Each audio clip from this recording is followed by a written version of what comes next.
Hello, good evening, नमस्कार। कैसे आप सभी? उम्मीद करते हैं मस्त होंगे, स्वस्थ होंगे। तो एक बार फिर से स्वागत है आपका अपने परिवार में, जिसका नाम है GK GS by Amit Pandey. खास जिस एक पहलू के ऊपर आज हमारी चर्चा होने जा रही है वो अपने आप में काफी महत्वपूर्ण है। और विषय संकल्पना की जब बात की जाए तो विषय संकल्पना आप भी जानते हैं कि राज्य स्पेशल परीक्षाओं को आधारित करते हुए ये श्रृंखला आपके लिए काफी महत्वपूर्ण होती है। और खास करके आज के संबंध की जब बात की जाए तो जीके जीएस के ऊपर आधारित करते हुए कुछ एक महत्वपूर्ण प्रश्नों की हम यहाँ पे क्या करते हैं, इस श्रृंखला के माध्यम से आपसे चर्चा करते हैं, ताकि आप आगामी परीक्षा के लिए एक अपना क्या करें, खासा बेस बना सकें और उस तैयारी में अपना एक विशेष क्रम स्थापित कर पाएं, ताकि जो सिलेक्शन का एक डर होता है उसमें कहीं ना कहीं अपने आप को प्रूव कर पाएं। तो क्रम की अगर बात की जाए, श्रृंखला की अगर बात की जाए, तो श्रृंखला अब आपकी शुरू हो चुकी है, आप लोग भी जुड़ चुके हैं। एक एक बिंदु, एक एक क्रम के बारे में चर्चा करेंगे और देखते हैं एक एक प्रश्नों, एक एक आधार को लेकर के। ठीक है, तो चलिएगा विषय संकल्पना की शुरुआत करते हैं यही बिंदु के साथ कि वाग्देवी की कृपा सदैव आपके ऊपर बरकरार रहे। सरस्वती महाभागे विद्या कमल लोचने, विद्या रूपी विशालाक्षी विद्या देही नमोस्तुते। माँ वाग्देवी का सानिध्य इस तरीके से प्राप्त हो ताकि नित नई ऊंचाइयों को आप लोग अचीव करें, यही संकल्पना सदैव से हमारी आपके प्रति होती है। और इसी बिंदु के साथ आज की क्लास की शुरुआत भी करते हैं। चलिएगा, पहला बिंदु जो आपके सम्मुख है, कहा जा रहा है कि बताइएगा ये जो आम्र वर्षा होती है क्या होती है। हमारे यहाँ पर एक वर्षा होती है जिसका नाम है आम्र वर्षा। आज आम्र वर्षा या फिर जिसको हम क्या बोलते हैं, मैंगो शावर के रूप में जानते हैं। तो मैंगो शावर हमारे यहाँ पर होती है बेसिक रूप से अगर देखा जाए तो ये जानी जाती है आमों के बौछार के रूप में, आम के टपकने के रूप में, बिहार एवं बंगाल में मार्च अप्रैल में होने वाली वर्षा के रूप में, या फिर आपके आम की फसल के रूप में। अगर इसकी बात की जाए तो इसका नाम प्रमुख रूप से देखने को मिल जाता है। खासा अगर देखा जाए तो यह प्रमुख रूप से आपको देखने को मिल जाता है। पूरी तरीके से अगर देखा जाए तो इसका नाम प्रमुख रूप से देखने को मिल जाता है। आज बिंदु की जब बात की जाए तो यह संबंधित होती है आम्र वर्षा या फिर आपके खास करके मैंगो सावर के रूप में। हमने कई बार बताया है कि हमारे पूरे भारत की जो आज अवस्थिति है वो कुछ ऐसी है। और अवस्थिति के परिप्रेक्ष्य आपने देखा होगा कि यहाँ पे क्या होती है, 23.5 डिग्री की रेखा क्या होती है, गुजरती है। और फिर यहाँ पे क्या है, यहाँ पे 0 डिग्री की रेखा है जिसको हम क्या बोलते हैं, भूमध्य रेखा के रूप में जानते हैं। ठीक है, तो भूमध्य रेखा से क्या होता है, कुछ विशेष प्रकार की मानसूनी हवाएं आपकी आती हैं और फिर जैसे ये भूमध्य रेखा के पार जाती हैं तो फिर क्या होता है, इनमें दिशा परिवर्तन होता है। दिशा परिवर्तन होते ही ये आगे चली जाती हैं और आगे जाने की दशा में क्या करती हैं, ये फिर यहाँ पहुंचती हैं। और यहाँ पहुंच करके क्या होता है, एक तो इस रेखा का दबाव, क्योंकि ये 23.5 डिग्री की रेखा जो है अप्रैल मई महीना, वहां गर्मी आ जाता है, सूर्य इस पे आना शुरू हो जाता है, लंबवत चमकना चालू हो जाता है। और इस दशा में यहाँ गर्म और धूल भरी क्या होती है, पूरी आंधी उड़ती रहती है। तो इस दशा में यहाँ से क्या होता है, इसमें फिर से एक बार परिवर्तन हो जाता है दिशा में। क्यों? क्योंकि उत्तर में क्या है, आपका हिमालय है और पूरब में क्या है, आपकी पूर्वांचल की श्रेणी है। तो इस दशा में यहाँ पर क्या होता है, यहाँ पे झमाझम बरसात होती है। कई बार आपने सुना भी होगा किसके बारे में, जब हम अपने यहाँ पे चेरा पूंजी की बात करें, इवन चेरा पूंजी के अलावा एक नाम और आपने सुना होगा, मासिन राम के बारे में। तो इन लोकेशन की जब बात की जाए तो ये विश्व में सबसे ज्यादा वर्षा कराने वाले लोकेशन भी इसी कारण से माने जाते हैं, क्योंकि यहाँ पे अच्छी खासी क्या होती है, बरसात होती है। तो सीन की जब बात की जाए तो बंगाल की खाड़ी यहाँ पर आप देख पाते हैं, और बंगाल की खाड़ी से क्या होता है, ये आर्द्रता लेकर के यहाँ पे बरसात कराते हैं। और इस बरसात की जब बात की जाए तो ये अप्रैल महीने में प्रमुख रूप से यहाँ पे देख मिलता है। और जो हमारे उत्तर भारत की जब बात की तो उत्तर भारत में क्या करता है, एक अच्छी खासी संकल्पना जो नई नई आम की बौर आई होती है उसके लिए मिलती है। और इसी कारण से हम खास करके कह सकते हैं बिहार और बंगाल में मार्च और अप्रैल महीने में ये जो क्या हो जाती है, बरसात होती है, जिस कारण से क्या होता है, हमारी क्योंकि आम के फसल के बारे में आपने सुना होगा, ये जो आम की फसल होती है, आम की जो बौर आती है वो कब आती है, ये आती है आपके जनवरी फरवरी महीने में। और जनवरी फरवरी जब हमारे यहाँ पर बसंत ऋतु आता है उसके बाद क्या होती है, ये बरसात जो होती है, इस कारण से क्या हो जाता है, इस कारण से हमारा फसल जो होता है वो बढ़ने लगता है और एक तरीके से कह सकते हो पकना शुरू कर देता है। तो आमों के लिए काफी हेल्पफुल माना जाता है, इसी कारण से इसको हम मैंगो सावर के रूप में जानते हैं। इवन इसकी संकल्पना यहाँ यूपी बिहार के बारे में दे रखा है, लेकिन ध्यान रखिएगा इसका जो पहला चरण आपको देख मिलता है, ये कहाँ पे देख मिलता है, तो ये जो केरल के तटीय राज्य है। तो केरल की जब बात की जाए तो केरल का जो तटीय हिस्सा है, क्योंकि आप भी जानते हैं ये पश्चिमी घाटी है, तो पश्चिमी घाटी पे ही क्या होता है, पहले चरण में शुरुआती दिनों में मानसून आकर के टकराता है और जैसे ही आके टकराता है तो उस दशा में क्या होता है, पहले चरण में यहाँ पे बरसात होती है तो केरल में अच्छा खासा प्रभाव होता है और इसे केरल में ही शुद्ध रूप से नाम दिया जाता है आम्र वर्षा। लेकिन इसका प्रभाव हमारे यूपी में भी देख मिलता है। तो यूपी बिहार की जब बात की जाए मार्च अप्रैल महीने में, चूंकि इससे क्या होता है आम की फसल अच्छी खासी हो जाती है, तो इसी कारण से इसको आम वर्षा के रूप में भी नाम दिया जाता है। ठीक है, आगे की जब बात की जाए तो एक नाम ध्यान रखिएगा, किस एक स्थान को हम लोग मानक समय निर्धारित करने के लिए एक आधार देते हैं। खास करके अगर देखा जाए तो इसका नाम किससे सम्मिलित होता है, तो ये नाम सम्मिलित होता है देशांतर रेखा, अक्षांश रेखा, अंतरराष्ट्रीय तिथि रेखा या फिर प्रधान मध्याह्न रेखा, किस एक रेखा के रूप में जानते हैं। ठीक है, रोजगार विथ राजू, ठीक है, अच्छी बात है आपका, मतलब हमें बड़ा अच्छा लगा। लेकिन कुछ अपनी भी व्यवस्थाएं होती हैं, कुछ अपनी भी संकल्पनाएं होती हैं। ठीक है, तो हमें लगता है कि हम जहाँ पे हैं वही ठीक है। ठीक है, अच्छी बात है, हम यहाँ से भी बेहतर कर सकते हैं, कोई थोड़ी ना है। आपको गलत लहजे में कोई नया इन्फॉर्मेशन अगर दे पाते हैं तो उसमें कोई गलती थोड़ी ना होती है, आपके लिए ही बेहतर होता है। तो हमारा पर्याय यहीं पे रहने दीजिए। ठीक है, क्योंकि कुछ लोगों का ऐसा होता है ना कि समाज से अलग ही रहें तो अच्छा रहता है, क्योंकि समाज में कुछ लोग क्या करते हैं, बहुत बाचालू प्रकार के होते हैं, तो उनका संदर्भ है कि उन्हें अलग थलग रहने दिया जाए। तो हमें अलग थलग रहने दिया जाए। ठीक है, और हमारा एक्सपीरियंस बहुत अच्छा नहीं है। ठीक है, इसी कारण से हमने किसी के साथ ज्वाइन होने की कोशिश ना की। ठीक है, ऐसी बात नहीं है कि बहुत गई स्थिति है, बहुत सारे लोगों ने कोशिश भी किया, लेकिन हमने कहा नहीं, अब नहीं।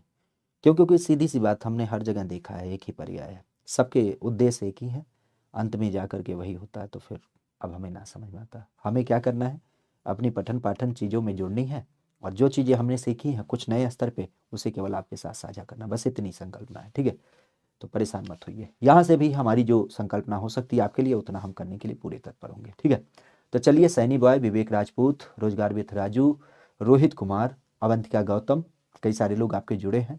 तो आप लोग क्या करेंगे, यहाँ पर खास करके आप लोग इस सेशन को लाइक करते हुए अपने दोस्तों मित्रों के पास साझा भी करिएगा।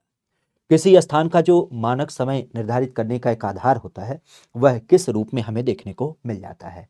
तो मानक समय हम किससे निर्धारित करते हैं, कई बार आपने सुना होगा इसके बारे में, जिसको हम क्या बोलते हैं, अपने यहाँ पे खास करके क्या बोलते हैं, प्रधान मध्याह्न रेखा के रूप में जानते हैं। क्या बोलते हैं इसे, प्रधान मध्याह्न रेखा के रूप में जानते हैं। एक्चुअली आप भी जानते हैं, इसके ही माध्यम से क्या होता है, इसके ही माध्यम से हमारे यहाँ पर किसी लोकेशन विशेष का क्या किया जाता है, समय आपका निर्धारित किया जाता है। क्या किया जाता है, समय निर्धारित किया जाता है।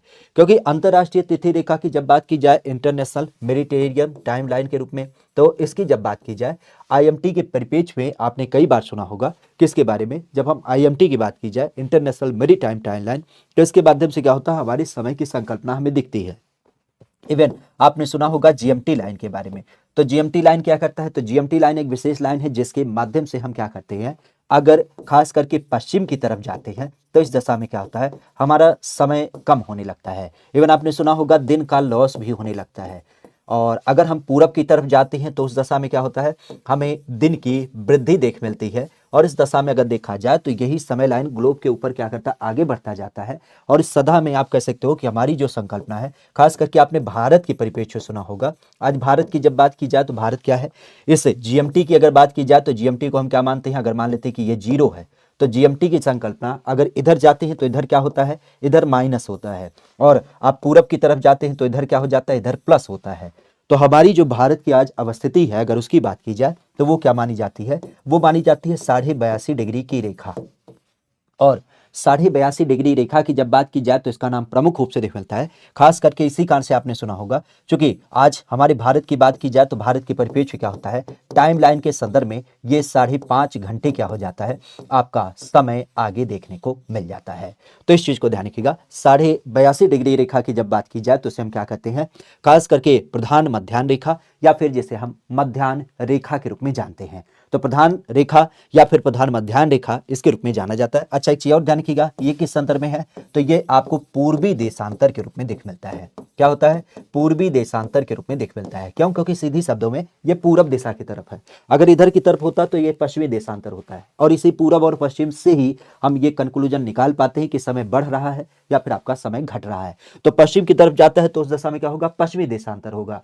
लेकिन अगर देखा जाए तो अब इस संदर्भ में क्या कह पाएंगे, ये पूर्वी देशांतर है। तो पूर्वी देशांतर से क्या होता है, हमारा समय प्लस होने लगता है। तो अगर दुनिया की बात की जाए तो दुनिया के जितने भी समय होते हैं वो खास करके इसी आपके जीएमटी लाइन से क्या कहते हैं आपके निर्धारित किए जाते हैं। ठीक है, तो इस चीज को ध्यान रखिएगा।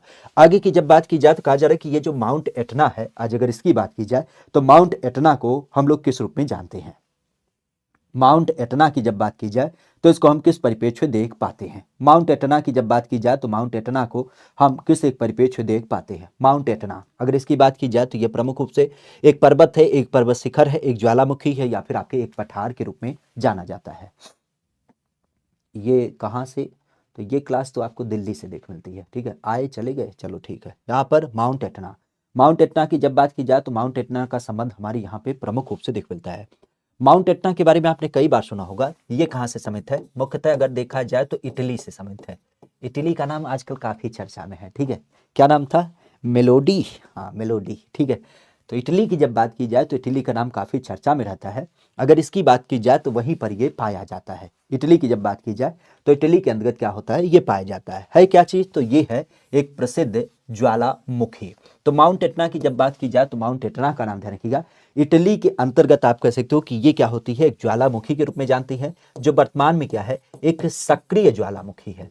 सक्रिय मतलब एक तरीके से कह सकते हो कि जो लगातार क्या करती है? आपके गैस गुबार को निकालती रहती है, समय समय पर इसमें उद्गार चलता रहता है। तो एक सक्रिय ज्वालामुखी के रूप में इसका नाम देख मिलता है। अगर यहीं पर देखा जाए तो ज्वालामुखी की एक तो सक्रिय प्रकार होता है, एक आपने नाम सुना होगा जिसे हम कहते हैं सुसुप्त। सुसुप्त के रूप में जाना जाता है। सुसुप्त, सुसुप्त। सुसुप्त की जब बात की जाए तो इसका मतलब क्या होता है? ये शांत पड़ा होता है। जब कभी उद्गार होने की संकल्पना होती है तो उस दशा में क्या होता है? समय समय पर इसमें क्या होता है? उद्गार होता है। ठीक है, और एक और होती है जिसे हम क्या कहते हैं? शांत ज्वालामुखी। और शांत ज्वालामुखी का मतलब होता है एक तरीके से पूरी संदर्भों में हम कह सकते हैं कि मतलब इसमें कोई भी उद्गार वगैरह नहीं होता है तो ज्वालामुखी, लेकिन इसमें किसी प्रकार का कोई उद्गार नहीं होता है। तो तीन प्रकार की आपकी होती है। सक्रिय मतलब जिसमें क्या हो रहा है? अभी भी आपके लावा निकल रहे हैं। सुसुप्त का मतलब होता है कि एक ऐसी है जो ठंडी है, लेकिन समय समय पर क्या होता है? इसमें उद्गार होता रहता है। और शांत की जो संकल्पना है, शांत का मतलब है कि ये अब बिल्कुल खत्म हो गई है, अब इसमें किसी प्रकार का कोई उद्गार नहीं होता है। तो माउंट एटना का नाम ध्यान रखिएगा, जो एक प्रसिद्ध ज्वालामुखी है, सक्रिय ज्वालामुखी, इटली नाम के लोकेशन में क्या होती है? यह प्रमुख रूप से आपको देखने को मिल जाती है। पनामा नहर, आज पनामा नहर की जब बात की जाए तो ये कैनाल हमें प्रमुख रूप से देख मिलता है कि पनामा कैनाल जोड़ता है। किसे जोड़ता है? उत्तरी अमेरिका और दक्षिणी अमेरिका को, प्रशांत महासागर और अंध महासागर को, लाल सागर और भूमध्य सागर को, हिंद महासागर और प्रशांत महासागर को। अगर हम अपने यहाँ पे बात करें तो ये जो खासा पनामा नहर होती है, पनामा नहर बेसिकली आज हमें देखने को मिलती है। पनामा नहर के माध्यम से किसको क्या किया जाता है? कनेक्ट कराया जाता है। उत्तरी अमेरिका, दक्षिणी अमेरिका को, प्रशांत महासागर और अंध महासागर, लाल सागर और भूमध्य सागर, हिंद महासागर और प्रशांत महासागर। अगर इसकी बात की जाए तो इसका संबंध हमें बेसिक देखने मिलता है। किस एक नाम से इसका नाम प्रमुख रूप से लिया जाता है? पनामा नहर। पनामा नहर की जब बात की जाए तो इसकी संकल्पना प्रमुख रूप से, तो पनामा नहर के बारे में आपने कई बार सुना होगा। यह एक विशेष प्रकार की क्या होती है? कैनाल मानी जाती है। खास करके अगर देखा जाए तो इसका संबंध क्या होता है? तो इसका संदर्भ आपने सुना होगा, ये प्रशांत महासागर को क्या करती है? अंध महासागर के साथ कनेक्ट करती है। प्रशांत महासागर की जब बात की जाए तो उसको क्या करती है? अंध महासागर के साथ क्या करती है? कनेक्ट करती है। और इस दशा में क्या सीन होता है? इस दशा में आप कह सकते हो कि ये जो उत्तरी अमेरिका होता है, ठीक है, उत्तरी अमेरिका, और ये जो आपका खासा कह सकते हो कि जो दक्षिण का अमेरिका है, क्योंकि यहाँ पर क्या होता है? यहाँ पर आप कह सकते हो कि ये प्रशांत महासागर है, ठीक है, और प्रशांत के बाद ये क्या होता है? ये अंध महासागर होता है। ठीक है, तो इस दशा में क्या होती है? इसको ये कनेक्ट करती है। तो हम सीधे शब्दों में कह सकते हैं कि ये जो उत्तरी अमेरिका है, उत्तरी अमेरिका, और ये जो दक्षिणी अमेरिका है, इन दोनों को क्या करता है? इन दोनों को अलग करता है। ठीक है, ये कनेक्ट नहीं करता है, बल्कि उत्तर और दक्षिण की जब बात की जाए तो इन दोनों को क्या करता है? अलग करता है। तो ये भी ध्यान रखिएगा।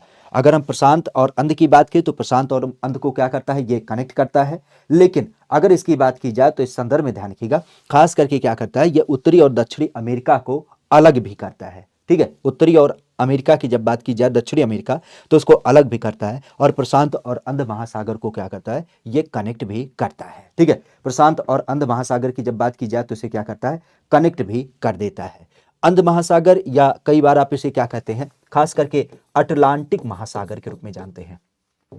अटलांटिक महासागर की जब बात की जाए तो अटलांटिक महासागर का नाम ध्यान रखिएगा, अटलांटिक महासागर। एक क्वेश्चन एक बार पूछा गया था कि सबसे ज्यादा जो हमारे यहाँ पर क्या होता है व्यापारिक गतिविधियां देख मिलती हैं वो किस महासागर में होती हैं, तो ये ध्यान रखिएगा क्योंकि ये जो रीजन है यहाँ पे ये अमेरिका है और ये क्या हो जाता है यूरोप होता है। तो अमेरिका और यूरोप ये दोनों कंट्री क्या हैं, अपने आप में दोनों द्वीप क्या हैं, विकसित हैं। तो इन दोनों के बीच व्यापार सबसे ज्यादा होता है। तो ये क्वेश्चन भी ध्यान रखिएगा। अटलांटिक महासागर की जब बात की जाए तो उसमें क्या होती है, व्यापारिक जहाजें जो होती हैं वो अत्यधिक मात्रा में चलती भी हैं। ठीक है, तो इस चीज को ध्यान रखिएगा। अगर हम व्यापारिक जहाज की बात की जो सबसे ज्यादा गतिविधियां देख मिलती हैं वो कहां पे देख मिलता है, तो ये इसी अटलांटिक महासागर में। बाकी में भी चलती है ऐसी बात नहीं है, लेकिन इसमें कुछ ज्यादा चलती है। इवन आप कह सकते हो परिवहन वगैरह के लिए भी क्या होता है, इसमें अच्छा खासा नाम देखने को मिल जाता है। बर जनांकिकी, आज जनांकिकी की जब बात की जाए तो उसमें लिंग अनुपात के परिपेक्ष को हम किस नाम से देख पाते हैं, जनांकिकी, या फिर जिसको हम डेमोग्राफी के रूप में जानते हैं। नाम दिया जाता है कि एक देश में महिलाओं की जो कुल संख्या है, या फिर एक देश में जो पुरुषों की कुल संख्या है, या फिर प्रति हजार पुरुषों के परिपेक्ष जो महिलाओं का अनुपात है, या फिर प्रति हजार महिलाओं के अपेक्ष में जो पुरुषों का अनुपात है, क्या एक नाम आपको देखने को मिल जाता है। खास करके अगर देखा जाए तो इसका नाम प्रमुख रूप से आपको देखने को मिल जाता है। अगर इसकी बात की जाए तो इसका संबंध हमें बेसिक देखने को मिलता है। आज हमारे यहाँ पर अगर देखा जाए तो हमारे यहाँ पर किसका नाम आता है, खास करके इस बिंदु में आप समझ सकते हैं कि हमारे यहाँ पर जब हम बात करते हैं किसके रूप में, जनांकिकी। जनांकिकी एक शब्द की जब बात की जाए तो जनांकिकी एक जो शब्द होता है अगर उसकी बात की जाए तो उसका पर्याय क्या होता है, जनांकिकी। जनांकिकी की जब बात की जाए तो उसमें लिंग अनुपात का क्या एक संदर्भ होता है कि एक देश में महिलाओं की कुल संख्या क्या है, या फिर एक देश में पुरुषों की कुल संख्या क्या है, या फिर प्रति हजार पुरुषों के परिपेक्ष में महिलाओं का जो अनुपात है वो क्या है, या फिर यहीं पर आप कह सकते हो कि प्रति हजार महिलाओं के परिपेक्ष में जो पुरुषों का अनुपात है वह क्या है।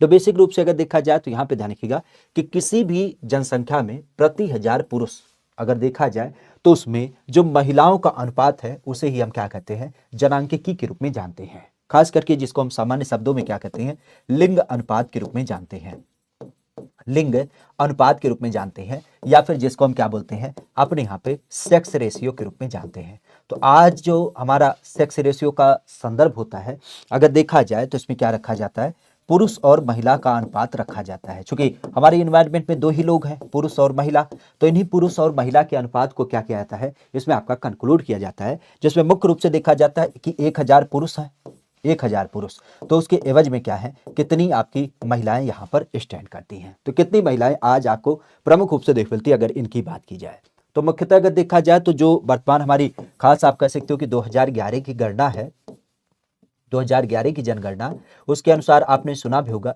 खासा जब हम देश स्तर की बात करें तो देश की जो संकल्पना है, देश में 1000 अगर पुरुष हैं तो 1000 पुरुष की अपेक्षा क्या है, आपको 943 क्या होती हैं, महिलाएं देखने को मिल जाती हैं।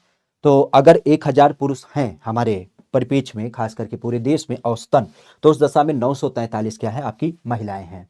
लिंगानुपात की जब बात की जाए तो सबसे ज्यादा लिंगानुपात आपने पश्चिम बंगाल का सुना होगा, और सबसे कम लिंगानुपात जो है वो आपके हरियाणा में देख मिलता है। तभी तो आपने हरियाणा में देखा था कि इस दशा को सुधारने के लिए हमारे यहाँ पर क्या चालू किया गया था, बेटी बचाओ, क्या शुरू किया गया था, बेटी बचाओ बेटी पढ़ाओ। ठीक है, तो बेटी बचाओ बेटी पढ़ाओ की जब बात की जाए तो ये इसी कारण से क्या किया गया था, आपके हरियाणा से शुरू किया गया था, क्योंकि हरियाणा में आज वर्तमान क्या है, लिंगानुपात सबसे कम आपको देख मिलता है। ठीक है, तो लिंगानुपात को कैसे सुधारा जा सके उसके लिए यह नाम देख मिलता है। और उसी आधार पर हम क्या देख पाते हैं कि किसी लोकेशन में जनसंख्या में स्त्री पुरुष का अनुपात क्या है, इस चीज को भी हम तय कर पाते हैं।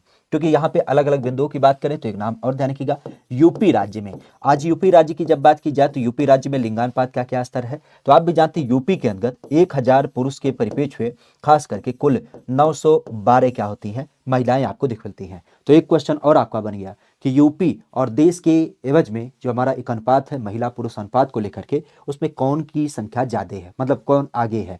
तो उस दशा में ध्यान रखिएगा देश की संख्या ज्यादा है, क्योंकि यहाँ 943 है, हमारी यूपी में कितना है, आपके 912 है। इसका मतलब हमारी यूपी की स्थिति क्या है, अभी कर सकते हो पिछड़ी है, जबकि देश कहीं ना कहीं अनुपात में ज्यादा है। ठीक है, आगे की बात की जाए तो कहा जा रहा है कि जो संघ में एक वित्त आयोग है, अगर इसकी बात की जाए तो इसका क्या एक क्रम है, भारत में जो संघीय वित्त आयोग होता है अगर इसकी बात की जाए तो इसका क्रम हमें प्रमुख रूप से देख मिलता है।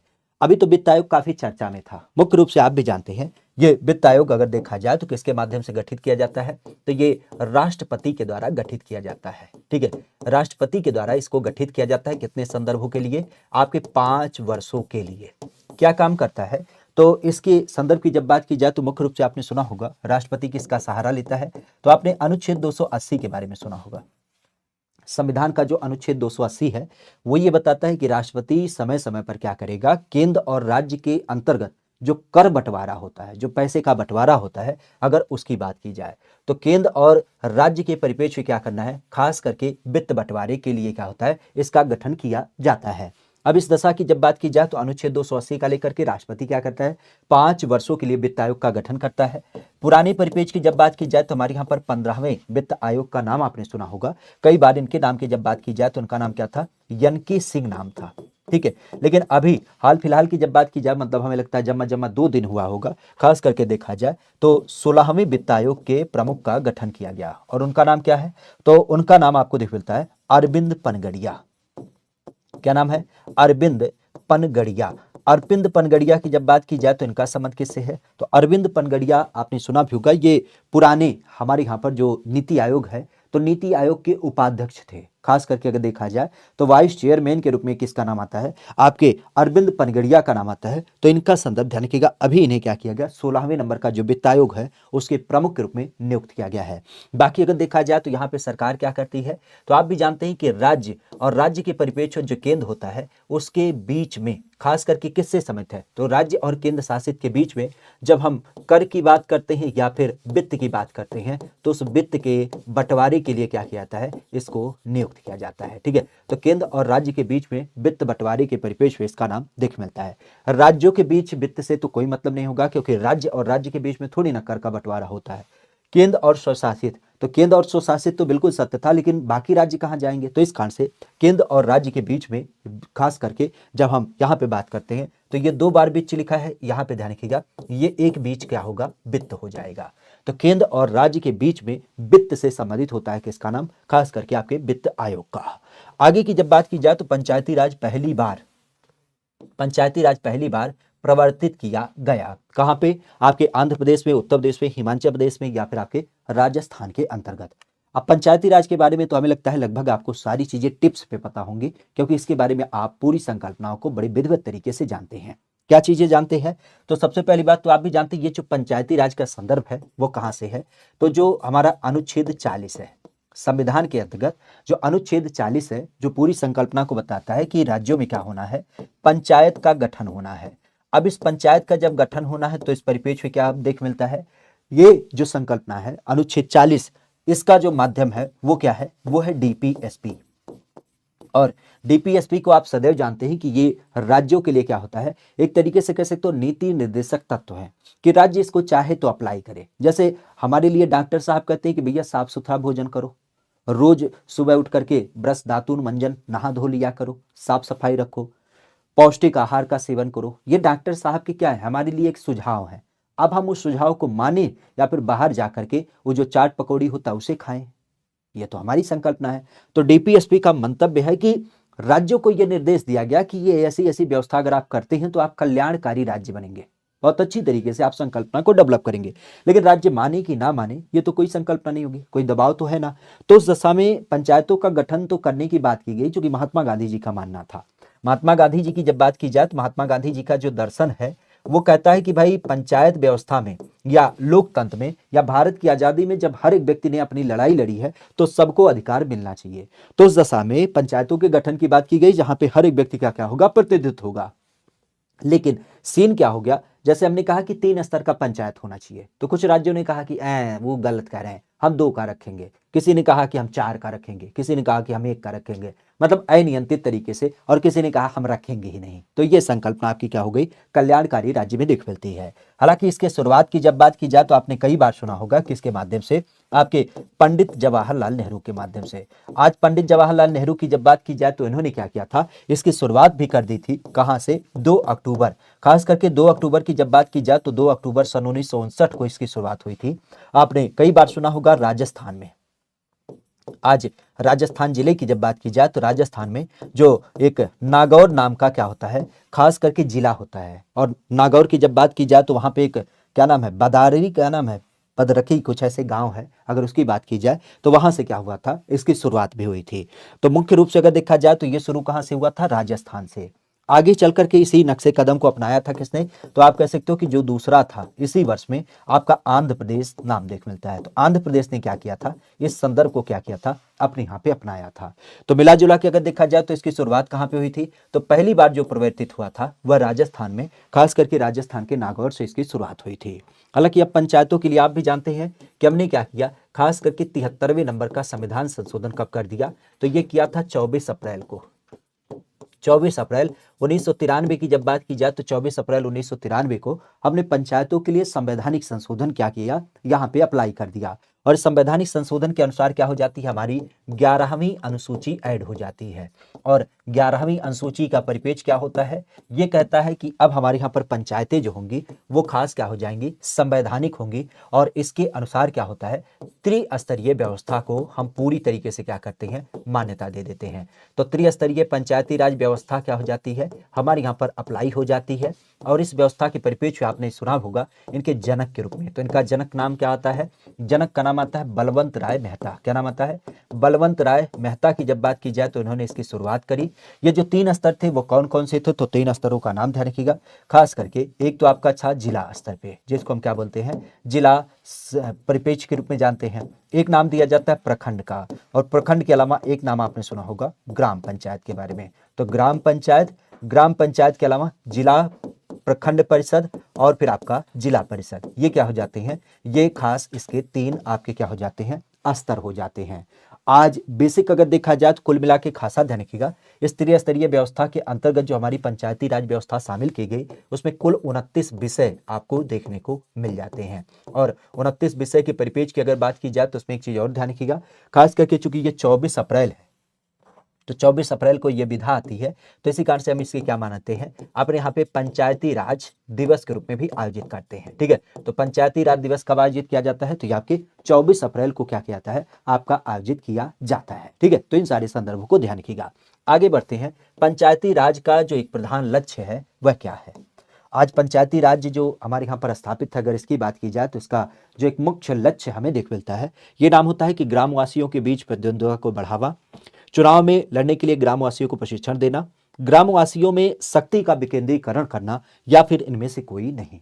तो सीधे शब्दों में अगर हम पंचायतों की बात करें और पंचायती परिपेक्ष में खास करके जो प्रधान जी का लक्ष्य है वह क्या है, तो सीधे शब्दों में आप जानते हो कि ग्रामवासियों के बीच में कोई प्रतिद्वंद बढ़ाना, भाई लड़ाई झगड़ा थोड़ी नहीं कराना है, सीधी सी बात है।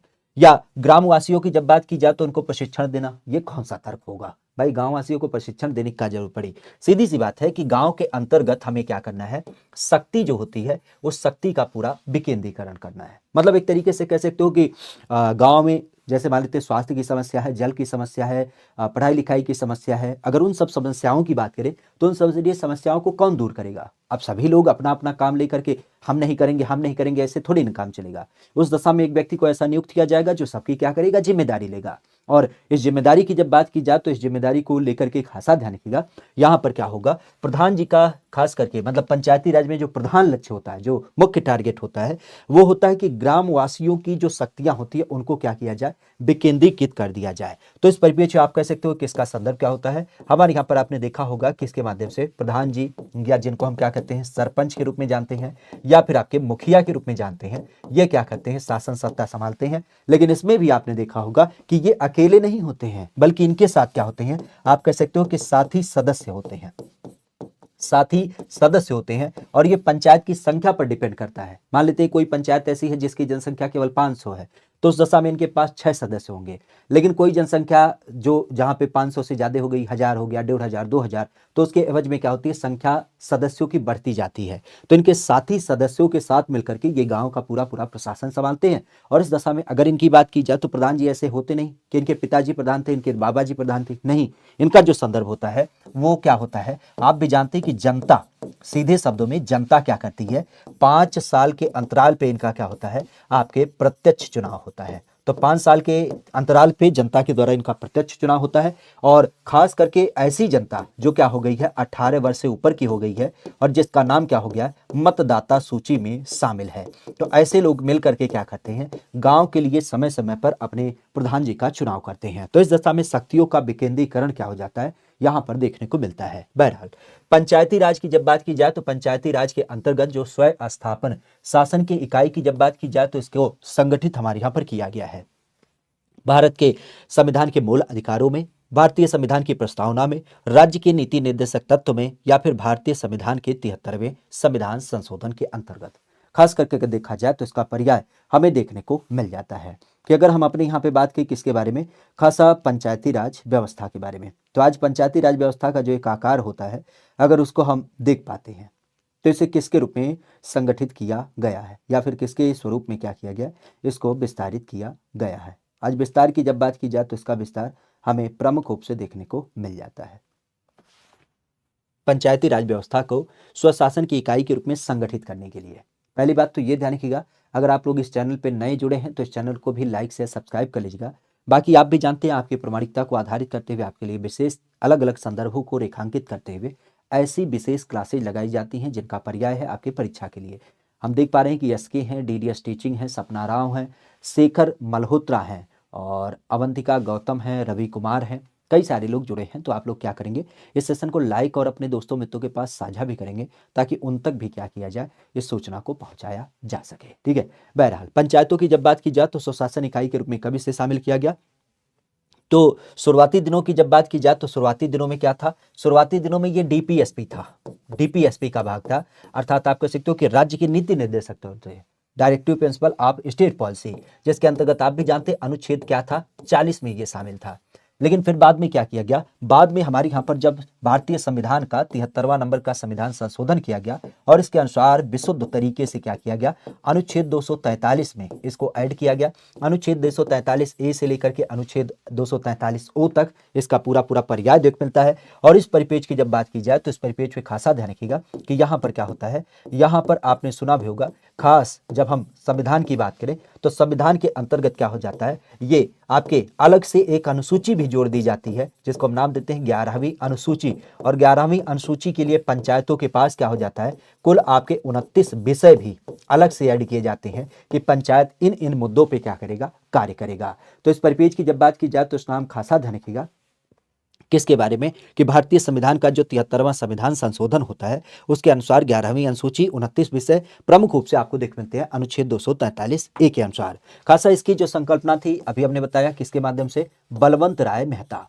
तो बलवंत राय मेहता का नाम ध्यान रखिएगा क्योंकि बलवंत राय मेहता का जो नाम आता है वह किससे समित है, तो वह इसके जनक के रूप में जाने जाते हैं। और 73वें संविधान संशोधन की जब बात की जाए तो इसकी संकल्पना कब आती है, तो आप भी जानते हैं ये आती है 24 अप्रैल को।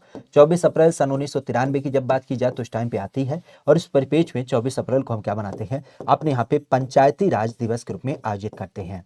अच्छा, अब एक बिंदु और ध्यान रखिएगा, क्योंकि ये व्यवस्था 24 अप्रैल 1900 खास करके 93 में आती है, तो इस चीज को ध्यान रखिएगा, हमारे यहाँ पर ये जो बिल बना था वो 1992 में बना था। लेकिन अगर यहीं पर देखा जाए तो यहाँ ध्यान रखिएगा, अगर हम इसकी बात करें तो यह उत्तर प्रदेश में कब लागू हुआ था, तो यूपी में यह व्यवस्था इसके आगे चरण में लागू हुई थी, अर्थात 1994 में लागू हुई थी। क्योंकि आप लोग यूपी से समित है तो यह ध्यान रखिएगा कि पंचायती राज व्यवस्था हमारे यूपी में कब लागू हुई थी, तो यूपी में यह 1994 को लागू हुआ था। ठीक है, एक जिला एक उत्पाद करवा दें, बिल्कुल कराएंगे जफीर जी, परेशान काहे होते हैं। ठीक है, आप यूपी हेड ऑपरेटर का मेरा पेपर है और उसमें कुछ नहीं तैयारी है तो क्या करें, अब इस पर तो हम कुछ है ना कर सकते हैं, जब तैयारी नहीं है तो फिर उस पर क्या सलाह दें। ठीक है, बस यही करेंगे कि अभी समय है, थोड़ी सी तैयारी कर लीजिए, मेहनत कर लीजिए, कोशिश करिए कि जितने भी आपने विषय वस्तु पढ़े हैं नया ना कुछ पढ़िएगा, क्योंकि नया के चक्कर में आप पुराना छोड़ देते हैं। हमारा तो सदैव से एक ही फार्मूला है, आप पुराने को पढ़िए, जितनी चीज़ें आपने पढ़ रखी ना उसको रिवाइज करते हो, उसको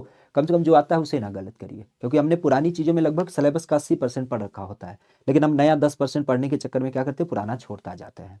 तो पुराने को बार बार रिवाइज करिए और कोशिश करिए कि अगर जो बचे हुए दिन हैं इसमें आप जितने भी प्रैक्टिस लगा पाएँ वो बहुत अच्छा होगा, क्योंकि प्रैक्टिस आपको क्या करेगा, एक थोड़ी सी समय प्रबंधन का एक मानक सिखा देगा कि किस तरीके से 2 घंटा 3 घंटे का जो आपका पेपर होता है उसमें हमें कैसे अपने आप को हैंडल करना है, ठीक है।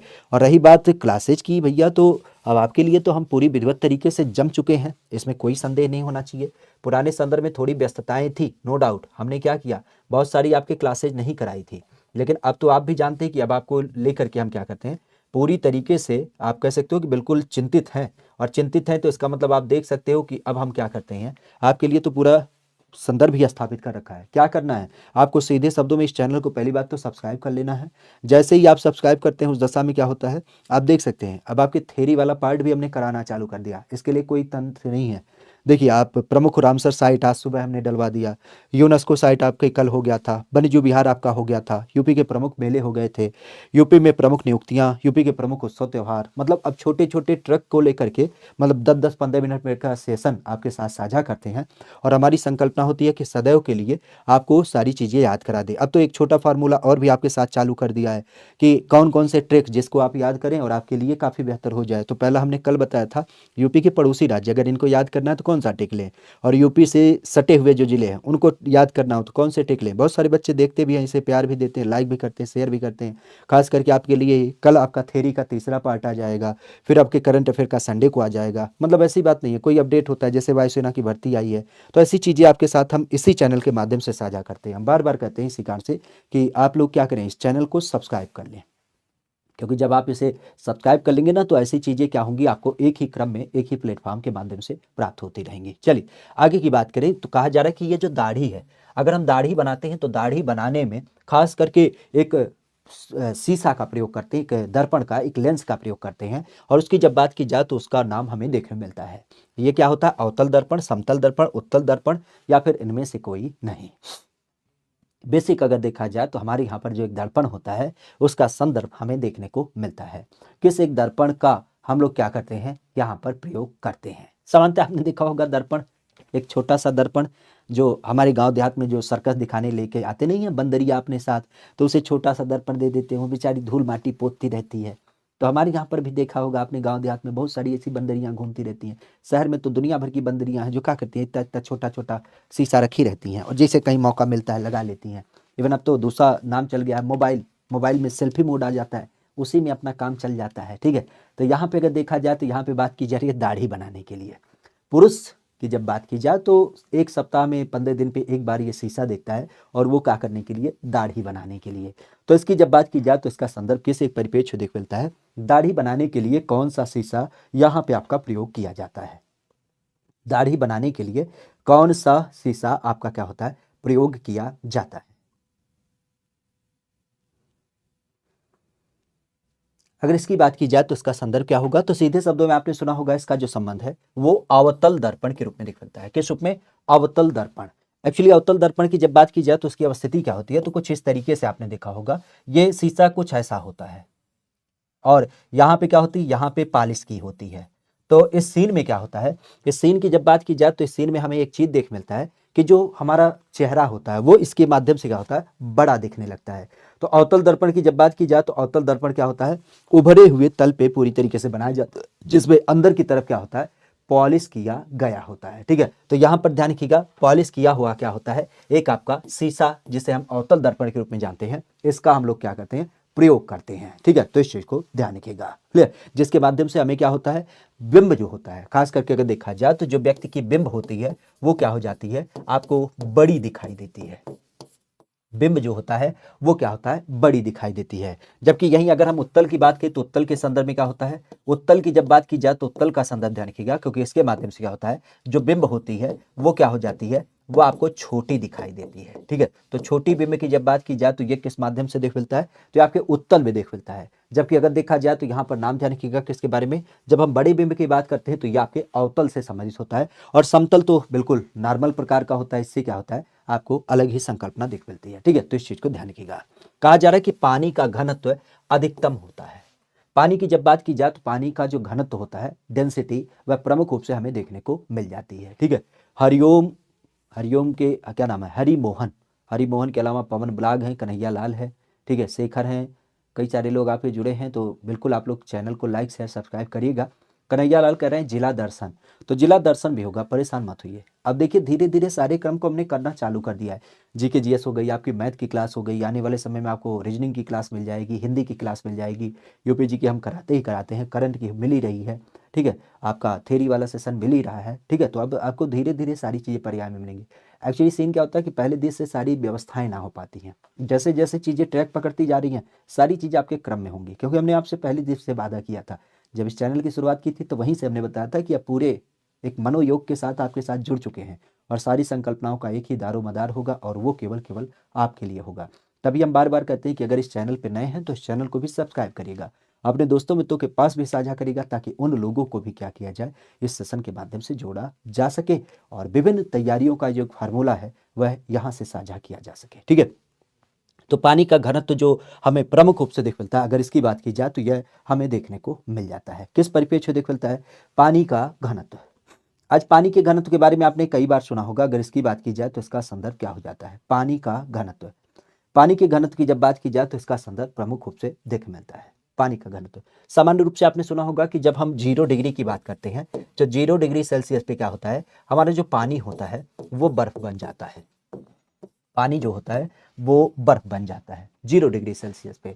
लेकिन 0 डिग्री सेल्सियस के परिपेक्ष की जब बात की जाए तो यहाँ पर खासा ध्यान रखिएगा कि जो हमारा पानी होता है, खासा अगर इसकी बात की जाए तो ये क्या करता है, अगर इसकी बात की जाए तो इसका जो घनत्व होता है वो 0 डिग्री पे तो बिल्कुल क्या हो जाता है, पानी बर्फ बन जाता है। लेकिन अगर यहाँ पे देखा जाए तो पानी का घनत्व जो अधिकतम होता है वह कब होता है, तो आपको 4 डिग्री सेंटीग्रेड पे आपको दिख मिलता है। अर्थात हम कह सकते हैं कि जब आपका पानी गर्म और ठंडा किया जाता है तो उस दशा में 4 डिग्री सेंटीग्रेड एक ऐसी संकल्पना होती है जब क्या होता है, पानी का घनत्व अधिकतम होता है। 0 पे तो वो पूरी तरीके से बर्फ हो जाता है। और इसी कारण से आपने देखा भी होगा कि जब हम बात करते हैं कि हमारे यहाँ पर माइनस टेम्परेचर, तो माइनस टेम्परेचर में जो ठंडा प्रदेश होता है उस दशा में ऊपर तो बर्फ जमी होती है लेकिन नीचे क्या होती है, मछलियां जीवित होती हैं। उसका एक ही कारण होता है क्योंकि 4 डिग्री सेंटीग्रेड की जब बात की जाए तो उस पर क्या होता है, पानी का घनत्व तो अधिकतम हो जाता है, ठीक है। बेसिक कहा जा रहा है किस एक धातु का प्रयोग हम लोग क्या करते हैं, हवाई जहाज तथा रेल के डिब्बे बनाने में प्रमुख रूप से करते हैं। हमारे यहाँ पर कौन सा एक ऐसा धातु है जिसका प्रयोग हम लोग क्या करते हैं, हवाई जहाज हो गया या रेल के डब्बे हो गए, इनको बनाने में क्या करते हैं, विशेषतः इसका इस्तेमाल करते हैं। खासा अगर देखा जाए तो इसका संदर्भ क्या होगा, अगर इसकी बात की जाए तो यह प्रमुख रूप से देखने को मिल जाता है। अगर इसकी बात की जाए तो यह प्रमुख रूप से आपको देखने को मिल जाता है। कौन सा एक ऐसा धातु होता है जो क्या करता है, खास करके आपके हवाई जहाज और रेल के डब्बे वगैरह में इस्तेमाल किया जाता है। पहली बात तो ध्यान रखिएगा, धातु है, इसका मतलब आप कह सकते हो कि ये क्या होता है, उष्मा और विद्युत इन दोनों का क्या होगा, सुचालक होगा। तो विद्युत और उष्मा का क्या होता है, सुचालक होता है। लेकिन सुचालक होने के अलावा अगर देखा जाए तो इस तत्व के बारे में ध्यान रखिएगा, ये थोड़ा सा क्या होता है, हल्का होता है, हल्का होता है। और चूंकि आप भी जानते हैं वायुयान वगैरह बड़े बड़े आकार के होते हैं तो उनकी जितनी ही वैल्यू हम कम कर पाएं आयतन, तो वो क्या होगा, हमारे लिए बेनिफिशियल होगा।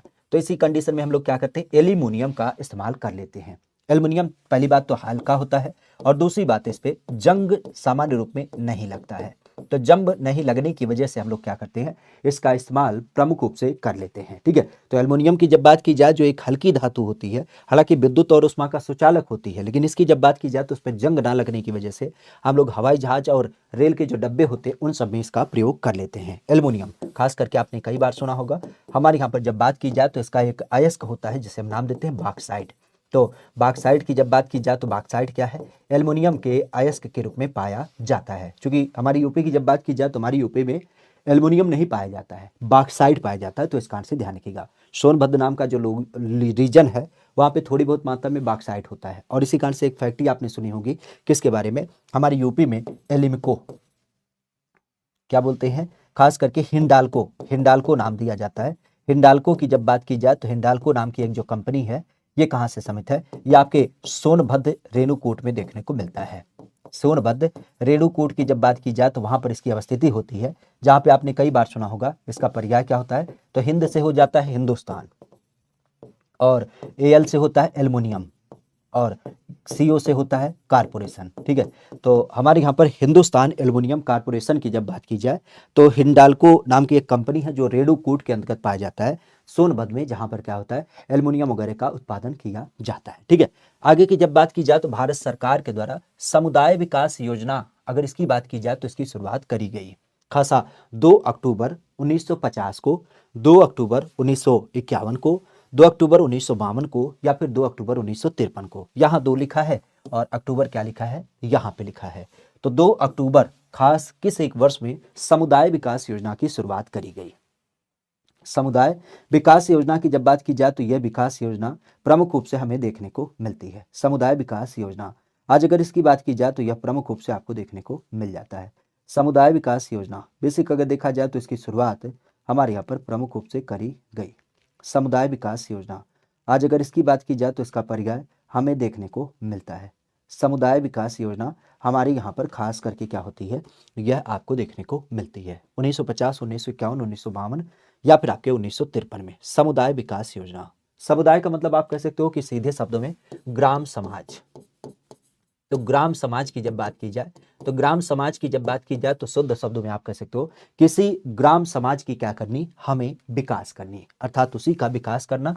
तो सीधे शब्दों में ग्राम विकास की जब बात की जाए तो ग्राम विकास दर को बढ़ाना, यही इसका पूरा पूरा पर्याय था। ग्राम विकास दर को बढ़ाना ये पूरी तरीके से आपका इसी परिप्रेक्ष्य में चालू किया गया था। कब चालू किया गया था, तो ये 1952 में चालू किया गया था। और 1952 में चालू किया गया था किसके माध्यम से, जवाहरलाल नेहरू के माध्यम से। तो जवाहरलाल नेहरू ने बड़े जोर शोर स्तर पे क्या किया था, ये ग्राम स्तर पे जो विकास दर है उसे कैसे बढ़ाया जा सके, उसके लिए समुदाय विकास योजना को चालू किया था। हालांकि आप भी जानते हैं कि यह योजना सफल नहीं हुई थी, आगे चल करके सफल नहीं हुई थी। तो इसकी जगह पर कुछ विशेष प्रकार की समितियां वगैरह बना करके फिर से नए प्रकार का इनोवेशन लेने की बात की गई थी। तो समुदाय विकास योजना ग्राम विकास दर को बढ़ाने के लिए चालू की गई थी। पंचवर्षीय योजनाओं का जो अंतिम अनुमोदन होता है वह किसके माध्यम से किया जाता है। पंचवर्षीय योजनाओं की जब बात की जाए तो यह किसके माध्यम से किया जाता है, राष्ट्रीय विकास परिषद के माध्यम से, संसद के माध्यम से, योजना आयोग के माध्यम से या फिर आपके योजना मंत्रालय के माध्यम से। हमारे यहाँ पर खास करके पंचवर्षीय योजनाओं के परिप्रेक्ष्य अगर देखा जाए तो इसका नाम प्रमुख रूप से पंचवर्षीय योजना, अगर इसकी बात की जाए तो यह प्रमुख रूप से आपको देख मिलता है। इसका अनुमोदन किसके द्वारा किया जाता है। हालांकि अब तो पंचवर्षीय योजनाएं आपकी समाप्त हो गई हैं, क्योंकि इसकी जगह पर क्या हो गया है, आप भी जानते हैं ये किसके माध्यम से, तो योजना आयोग की जब बात की जाए तो योजना आयोग क्या करता था, देश के परिप्रेक्ष्य में 5 साल के लिए क्या करता था, एक ब्लूप्रिंट तैयार करता था। अलग अलग क्षेत्रों के लिए क्या करता था, एक रूपरेखा तैयार करता था और एक टारगेट वगैरह क्या करता था, देता था। अब परिपेक्ष की जब बात की जाए तो योजना आयोग, जो कि आप भी जानते हैं कि इसके माध्यम से कुल कितने, खास करके 12 पंचवर्षीय योजनाओं को पूरी तरीके से क्या किया गया, खास करके चालू किया गया। लेकिन 12वीं पंचवर्षीय योजना की जब बात रही तो ये कब से कब तक रहा, तो ये 2012 से 2017 तक विद्यमान रहा और इसके ही बाद क्या होता है, इसे समाप्त कर दिया जाता है। अब इसे जब समाप्त कर दिया जाता है तो इसके बाद कौन आता है, तो इसके बाद आती है नीति आयोग। आज नीति आयोग का चलन आपको देख मिलता है। इस पंचवर्षीय योजना के परिप्रेक्ष्य योजना आयोग की जगह पर 1 जनवरी 2015 को इसकी स्थापना करी गई। ठीक है, तो 1 जनवरी 2015 की जब बात की जाए तो उस टाइम पे इसकी स्थापना करी गई। मुख्य रूप से अगर देखा जाए तो हमारे यहाँ पर जो प्रधानमंत्री थे, तो प्रधानमंत्री यहाँ पे भी अध्यक्ष थे और प्रधानमंत्री ही क्या होते हैं, यहाँ पर भी आपके अध्यक्ष होते हैं। तो मुख्य रूप से पंचवर्षीय योजनाओं की जब बात की जाए तो जो अप्लाई करता है वह कौन होता है, वह योजना आयोग होता है। लेकिन इसके बारे में जो सुझाव देता है, यहाँ पर क्या कहा गया है, अंतिम अनुमोदन कौन करता है, तो ये ध्यान रखिएगा, जो राष्ट्रीय विकास परिषद होती है। क्या नाम होता है, राष्ट्रीय विकास परिषद की जब बात की जाए तो ये इसका अनुमोदन करती है। कब गठित किया गया था, 6 अगस्त को गठित किया गया था, 6 अगस्त 1952 को। क्या पर्याय था, हमारे यहाँ पर अगर देखा जाए तो इस राष्ट्रीय विकास परिषद के जो अध्यक्ष होते हैं, अगर उनकी बात की जाए तो यहाँ पर प्रधानमंत्री होते हैं। और साथ ही साथ अगर देखा जाए तो यहाँ पे ध्यान रखिएगा, अगर इसके सदस्य की बात की तो सदस्य कौन होते हैं, तो सदस्य आपके राज्यों के जो सीएम होते हैं, अगर उनकी बात की जाए तो वो क्या हो जाते हैं, खास करके इस राष्ट्रीय विकास परिषद की जब बात की जाए तो राज्यों के सीएम क्या होते हैं, इसमें आपके सदस्य होते हैं। इवन आप कह सकते हो कि जो कैबिनेट मंत्री वगैरह होते हैं, अगर उनकी बात की जाए तो वो लोग क्या हो जाते हैं, इसके खास सदस्य होते हैं। तो अध्यक्ष होता है प्रधानमंत्री, सदस्य होते हैं राज्य के सीएम और कैबिनेट मंत्री लोग। कब इसकी स्थापना की गई, 6 अगस्त 1952 को किया गया। और ये मुख्य रूप से काम करता है, ये अनुमोदन देने का काम करता है। अंतिम अनुमोदन की बात की गई है, लागू करने की बात नहीं है, अंतिम अनुमोदन मतलब जो एक सहमति पत्र पे हस्ताक्षर करना, तो वो नाम होता है राष्ट्रीय विकास परिषद का। ठीक है, आगे की जब बात की जाए तो कहा जा रहा है कि भारत में योजना अवकाश की अवधि थी, ये बड़ा महत्वपूर्ण प्रश्न हो जाता है, क्योंकि हमारे यहाँ पर सामान्य रूप में आपने देखा होगा कि योजनाएं लगातार बैक टू बैक चलती रही, लेकिन बीच का समय ऐसा आता है जहां पर कुछ समय के लिए क्या होती है, कुछ आपकी योजनाओं को पॉज कर दिया जाता है, रोक दिया जाता है। और उसका जो समय काल था वो आपने देखा था कि चूंकि योजना आयोग नो डाउट कांग्रेस के द्वारा चालू की गई थी, तो कांग्रेस के समय काल में ये अच्छी तरीके से चली। लेकिन बीच में कुछ समय के लिए क्या होती हैं, जो आपकी विपक्षी पार्टियां होती हैं, अगर उनकी बात की जाए तो उनमें क्या हो जाता है, उनके हाथों में सत्ता आ जाती है। और जब सत्ता आ जाती है तो उस दशा में क्या होता है, इसका नाम हमें देख मिलता है। तो योजना अवकाश की जब बात की जाए तो ये कब से कब तक आपको देखने को मिल जाती है, योजना अवकाश। तो मुख्य रूप से अगर देखा जाए तो 5-5 वर्षों की योजना आपकी चली थी। शुरुआती दौर की जब बात की जाए तो 1951 से क्या होता है, पहला चरण इसका चालू होता है। लेकिन मुख्य रूप से अगर देखा जाए तो ये समय काल होता है 1966 से 1969, जहां पे हम कह सकते हैं कि तीन क्या हो जाता है, 3 वर्ष के लिए क्या हो जाती है, 3 वर्ष के लिए ये गैप होता है। और यहाँ पे क्या होता है, आपकी एक वर्षीय योजनाएं चलती हैं। क्या होती हैं, 1 वर्षीय योजनाएं चलती हैं। मतलब पहले 5 वर्षों का योजना था, तो हमने क्या कहा, हमने कहा कि 1 वर्षों के लिए क्या होगा, यहां पर आपकी योजनाएं चलाई जाएंगी। तो मुख्य रूप से अगर देखा जाए तो यह समय काल था 1966 से 1969 का। ठीक है, इसी को हम लोग क्या कहते हैं, योजना अवकाश कहते हैं, क्योंकि इन 3 वर्षों में ये 5 वर्षीय योजनाएं कंटिन्यू नहीं रही। और इसकी जब बात की जाए तो यहाँ पर क्या हुआ, 1-1 वर्षों की 3 योजनाएं आपके क्रम में चली थी। तो इसी को हम लोग योजना अवकाश के रूप में जानते हैं। खासा नाबार्ड की जब बात की जाए तो आज नाबार्ड उधार देता है। किसे उधार देता है, नाम की जब बात की जाए तो कृषि के वशिष्ठ को, ग्रामीण विकास के संस्थानों को, कृषि और ग्रामीण विकास के बैंकों को, या फिर कृषि के लिए राज्य सरकारों को। योजना आयोग की जब बात की जाए तो इसके अलावा नाबार्ड, आज नाबार्ड की जब बात की जाए तो नाबार्ड किसको यहां पर ऋण प्रदान करता है। पहली बात तो ये ध्यान रखिएगा, नाबार्ड। आज नाबार्ड की जब बात की जाए तो नाबार्ड का पूरा पूरा नाम क्या होता है, तो आपने सुना भी होगा, क्या बोलते हैं इसे, नेशनल बैंक फॉर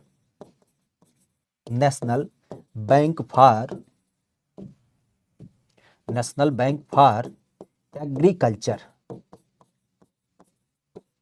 क्या बोलते हैं, हमारे यहां पर इसका पूरा नाम लिया जाता है national bank for agriculture and rural development. अर्थात सीधे शब्दों में आप कह सकते हो कि इसका मुख्य मंतव्य ये होता है कि हमें क्या करना है, एग्रीकल्चर को प्रमोट करना है, और दूसरा क्या करना है, रूरल अर्थात गांव का डेवलपमेंट करना है। तो रूरल डेवलपमेंट और एग्रीकल्चर के लिए ये नाबार्ड नाम की संकल्पना को स्थापित किया जाता है। मुख्य रूप से अगर देखा जाए तो ये क्या करती है, तो सीधे शब्दों में आप कह सकते हो कि ये जो लोन वगैरह प्रोवाइड करेगी, देखिए केवल कृषि को तो करेगी नहीं, केवल ग्रामीण विकास की नहीं करेगी। अगर इसकी बात की जाए तो ये मुख्य रूप से कृषि और कृषि के अलावा ग्रामीण विकास के जो बैंक होते हैं उन सबको क्या करती है, उधार देती है। डायरेक्ट जनता को नहीं देती है, ये भी ध्यान रखिएगा। ये सीधे सीधे अगर हम बात की तो जनता को ये ऋण नहीं देती है, बल्कि ये क्या करती है, ये संस्था को ऋण देती है। जो विभिन्न प्रकार की आपकी संस्थाएं गांव देहात के डेवलपमेंट के लिए कार्य करती हैं, उनको क्या करता है, यह ऋण वगैरह प्रदान करता है। भारतीय मुद्रा आपका छापा जाता है। भारतीय मुद्रा की जब बात की जाए, मतलब जो आज हम लोग पैसे को देख पाते हैं, अगर उसकी बात की जाए तो यह प्रमुख रूप से आपका छापा जाता है।